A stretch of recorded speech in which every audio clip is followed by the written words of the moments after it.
Okay, our second wine we're looking at is our Reserve Sauvignon Blanc.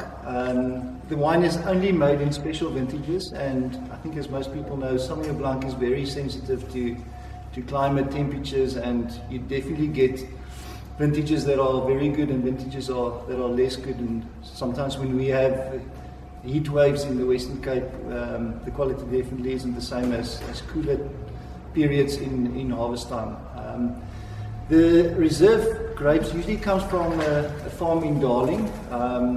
The site is very close to the Atlantic Ocean, and it's probably 5-6 degrees cooler there than in most areas in the Western Cape, and that's why that area gives us the concentration and the quality of fruit that we see in this wine.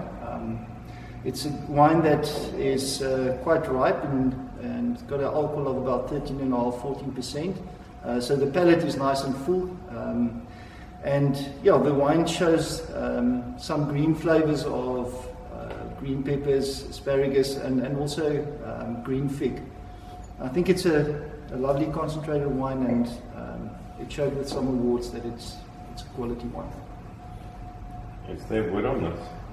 No. It's also what we do is we bring in the grapes in small containers, and then we put it in a container, and we cool the grapes down to about 4 degrees overnight, and then the second morning we started with the destemming process, skin contact, and then it ferments in tank.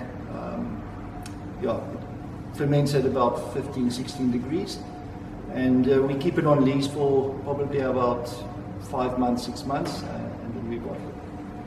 Oh, the green fig definitely jumps out. It's like literally like walking past a fig tree.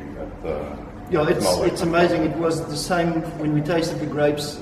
I said to my wife, the grapes are tasting more like a green fig than actual green fig taste, because these days green figs aren't organically farmed, and yeah, it was very interesting. It's as a winemaker, you get worried because you just want to make sure the flavors stay there. It stays there, and after I bottled the wine, I took a sample back home and opened it, and thank goodness the flavors are still there.